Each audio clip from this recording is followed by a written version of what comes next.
اعوذ باللہ من الشیطان الرجیم بسم اللہ الرحمن الرحیم اللہم صلی علی محمد وعلی آل محمد۔ السلام علیکم تحفتاً یا علی علیہ السلام مدد۔ دوستوں حق علی علیہ السلام کی طرف سے آپ کو دین کی معلومات دی جاتی ہے ویڈیوز کی صورت میں۔ تو آج دوستوں ہم جس موضوع پر ویڈیو لے کر آئے ہیں، معلومات دے رہے ہیں، وہ ہے بے پردگی کی وجہ سے عذاب قبر۔ دوستوں یہ برائی اور گناہ جو ہے وہ عورت کی طرف سے سرزد ہوتا ہے، عورت اس پر جو ہے مرتب ہوتی ہے۔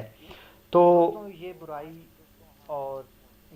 جہاں شریعت جو ہے وہ عورت کو پردہ کرنے کا حکم دیتی ہے، وہیں پر یہ شریعت جو ہے وہ مرد کو بھی اپنی نگاہ نیچی رکھنے کا حکم دیتی ہے۔ عورت کی بے پردگی میں کہیں نہ کہیں مرد جو ہے وہ بھی ملوث ہوتا ہے۔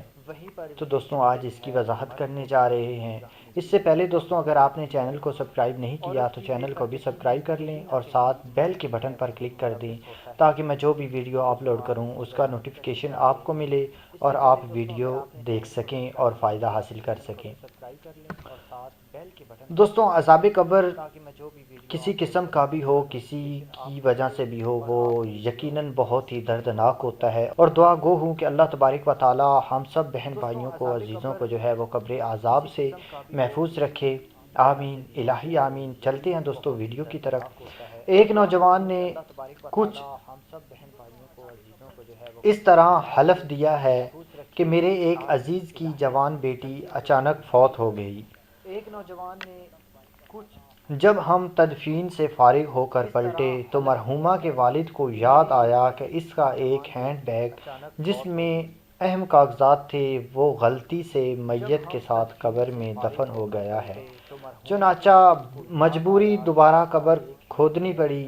جو ہی قبر سے اینٹ ہٹائی گئی، خوف کے مارے ہماری چیخیں نکل گئی، کیوں نہ کہ جس جوان لڑکی کو ابھی ابھی ہم نے ستھرے کفن میں لپیٹ کر سلایا تھا، وہ کفن پھاڑ کر اٹھی بیٹھی تھی، اور وہ بھی کمان کی طرح ٹیڑھی۔ آہ! اس کے سر کے بالوں سے ٹانگیں بندھی ہوئی تھی اور کئی چھوٹے چھوٹے نامعلوم خوفناک جانور اس سے چپٹے ہوئے تھے۔ یہ دہشت ناک منظر دیکھ کر خوف کے مارے ہماری گھگلی بند ہو گئی اور ہینڈ بیگ نکالے بغیر جوں توں مٹی پھینک کر ہم بھاگ کھڑے ہوئے۔ گھر آ کر میں نے عزیزوں سے اس لڑکی کا جرم دریافت کیا تو بتایا کہ اس میں فی زمانہ سمجھا جانے والا کوئی جرم نہیں تھا، البتہ یہ بھی آج کل عام لڑکیوں کی طرح فیشن ایبل تھی اور پردہ نہیں کرتی تھی۔ ابھی انتقال سے چند روز پہلے رشتہ داروں میں شادی تھی تو اس نے فیشن کے بال کٹوا کر بن سنور کر عام عورتوں کی طرح شادی کی تقریب میں بے پردہ شرکت کی تھی۔ اے میری بہنوں، سدا پردہ کرو، تم گلی کوچوں میں مت پھرتی رہو۔ سن لو، قبر میں جب جاؤ گی سانپ بچھو دیکھ کر چلاؤ گی۔ کیا اس بد نصیب فیشن پرست لڑکی کی داستاں وحشت ناک پڑھ کر ہماری وہ بہنیں درس عبرت حاصل نہیں کریں گی جو شیطان کے اکسانے پر اس طرح کے حلیے بہانے کرتی رہتی ہیں کہ میری تو مجبوری ہے، ہمارے گھر میں کوئی پردہ نہیں کرتا، خاندان کے رواج کو بھی دیکھنا پڑتا ہے، ہمارا سارا خاندان پڑھا لکھا ہے، سادہ اور پردہ دار لڑکی کے لیے ہمارے یہاں کوئی رشتہ بھی نہیں بھیجتا، وغیرہ وغیرہ۔ کیا خاندانی رسم و رواج اور نفس کی مجبوری آپ کو عذاب قبر جہنم سے نجات دلائے گی؟ کیا آپ بارگاہ خداوندی عز و جل میں اس طرح کی کھوکھلی مجبوریاں بیاں کر کے چھٹکارا حاصل کرنے میں کامیاب ہو جائیں گی؟ اگر نہیں اور واقعہ ہی نہیں تو پھر آپ کو ہر حال میں بے پردگی سے توبہ کرنی پڑے گی۔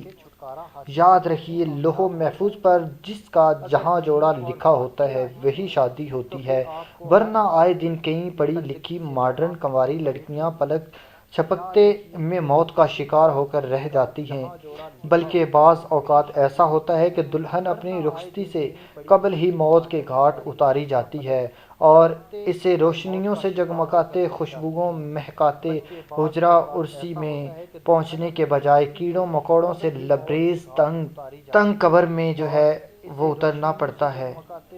خدا کے لیے میری بہنوں، خدا کے لیے خود کو سنبھالو، اپنی پہچان دیکھو کہ خدا نے تمہیں کیا پہچان دی ہے، کتنی عزت دی ہے اسلام نے تمہیں۔ اسلام سے پہلے کیا اوقات تھی عورت کی، کیا پہچان تھی عورت کی اسلام سے پہلے؟ عورت کو خدا نے، نبی پاک صلی اللہ علیہ وآلہ وسلم نے کہاں سے اٹھا کر کہاں رکھ دیا، کتنا عظیم رتبہ دیا ہے آپ کو، کیوں نہیں سمجھتی؟ حضرت فاطمہ الزہرا سلام اللہ علیہا سے ان کی ایک کنیزہ نے پوچھا، یا بی بی فاطمہ الزہرا سلام اللہ علیہا، ہمیں بتائیں کہ عورتوں میں بہترین عورت کون ہے؟ آپ علیہ السلام نے فرمایا کہ عورتوں میں بہترین عورت وہ ہے جس نے نہ کبھی کسی غیر محرم مرد کو دیکھا ہو اور نہ کبھی کسی غیر محرم مرد نے اسے دیکھا ہو۔ امام علی علیہ السلام سے ایک عورت نے پوچھا، یا علی، کیا ایک عورت کسی مرد کے پاس دین کی تعلیم یا دنیاوی تعلیم حاصل کر سکتی ہے؟ کیا اسلام اس کی اجازت دیتا ہے؟ تو مولا علی علیہ السلام نے فرمایا کہ اگر مسجد ہو، مسجد میں 7 پردے لگائے جائیں اور ایک طرف عورت کو بٹھا دیا جائے اور ایک طرف مرد کو بٹھا دیا جائے اور دین کی تعلیم دینی ہو، تو میں علی پسند نہیں کروں گا کہ اس صورت میں بھی عورت کو کوئی مرد تعلیم دے دین کی۔ تو میری بہنوں، خدا کے لیے اپنا مقام پہچانو، آپ معاشرے کے لیے نہیں بنی۔ دیکھ لیں آج عورت کی، وہ عورت جو گھر میں نہیں ٹکتی، بازاروں میں ٹکتی ہے، گلی کوچوں میں مرد کی برابری کرتی ہے، اس عورت کا حشر کیا ہو رہا ہے دنیا میں، کس قدر وہ ذلت اٹھا رہی ہے دنیا میں ہی، اور آخرت اس کی کیسی ہوگی، یہ دنیا میں دیکھ کر ہی جو ہے وہ رونگٹے کھڑے ہو جاتے ہیں۔ خدا آپ کو ہدایت دے اور آپ پردے کو اپنا جز بنا لیں، لازمی بنا لیں، پردہ اپنائیں میری بہنوں، پردے سے دور مت بھاگیں، یہی آپ کی پہچان ہے۔ عورت کا مطلب ہے چھپی ہوئی چیز، جو ظاہر ہو جائے وہ عورت نہیں ہے۔ اللہم صلی علی محمد وعلی آل محمد۔ السلام علیکم تحفۃ یا علی علیہ السلام مدد۔